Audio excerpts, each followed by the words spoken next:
Some call it the real war on women. Sex selective abortion, the process of aborting a child based on their gender, is a procedure that happens in countries all around the world, including here in Canada. I'm Maggie John, member of Parliament Cathay Wagantall, who wants to make sex selective abortion an offense under the criminal code. MP Wagantall joins us now to explain why. Thanks for joining us today. Thanks so much for having me. What do you think of that statement? Is sex selective abortion a war on women? Yes, in honesty it is, because this is a circumstance where, you know, in Canada we value equality, we value human rights, and yet this is being allowed to take place. And, you know, we should be valuing men and women equally right from the earliest stages of life. So why bring up the issue of sex selective abortion and introduce this bill now?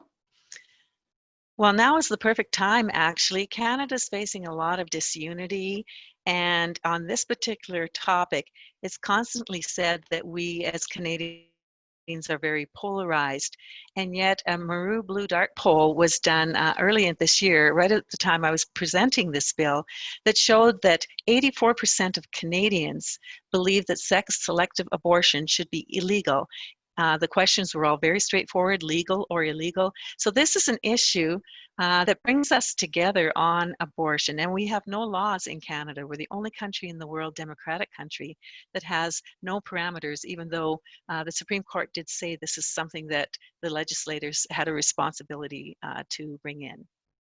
And in that study, let's be specific. While, as you said, 84% of people disagree with sex selective abortion, they still highly agree, Canadians highly agree to abortion being legal. Am I right?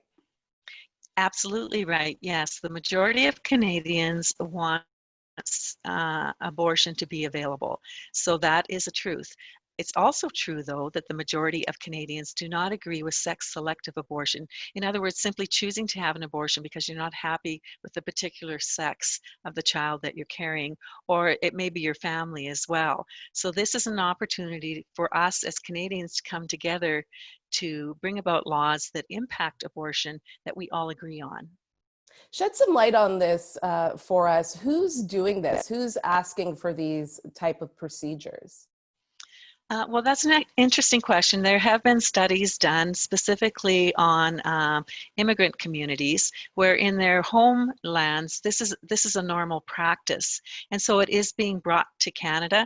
And the Canadian Medical Association has actually indicated that from those various studies that this is a growing problem in Canada. There's also the scenario of they call them oh gosh, it's skipping my mind. The circumstances where a family would like to have a boy and a girl. So in that case, if you already have a boy, you'd like to have a little girl, and this is not right, and the majority of Canadians understand that. It's actually illegal in Canada when you're having in vitro fertilization to choose the embryo based on the sex of that embryo.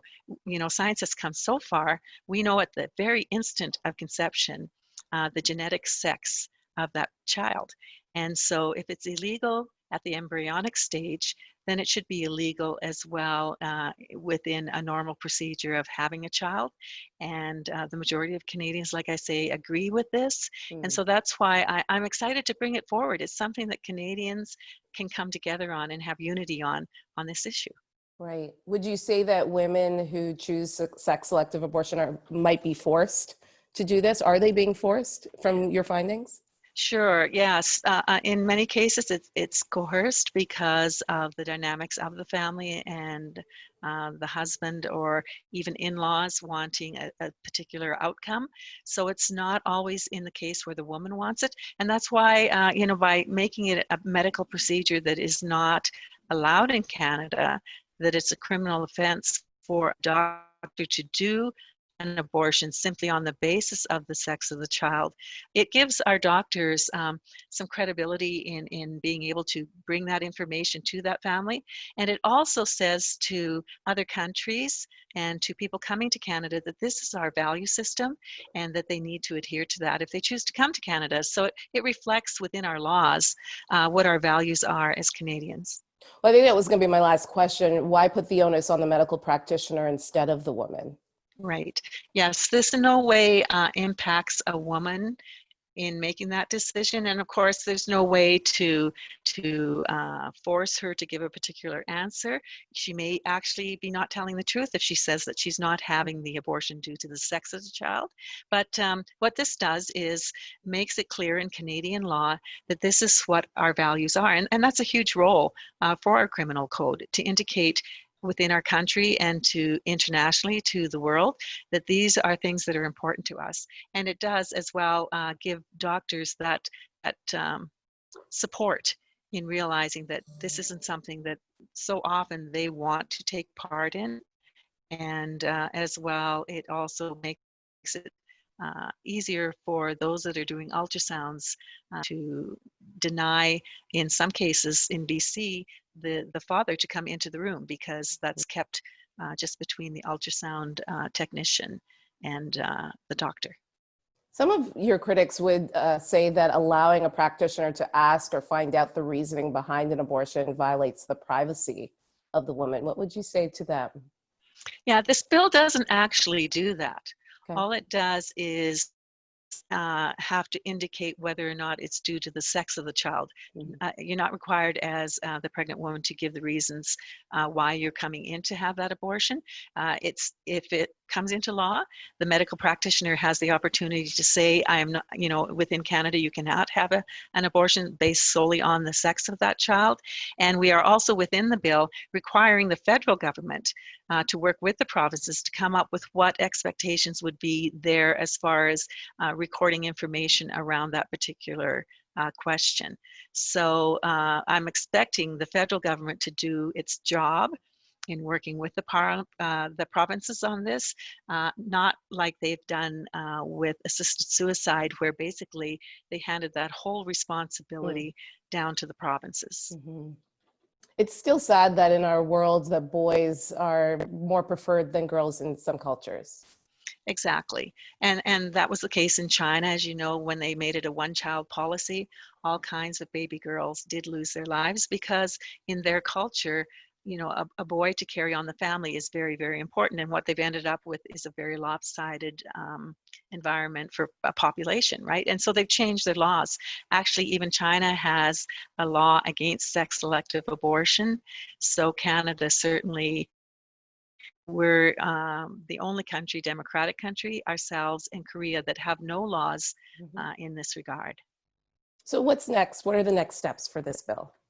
Well, as you know, Parliament has not been sitting for months, and we're prorogued now. Right. So fortunately, the private members' bills aren't impacted by that. When the House does come back, they're still there.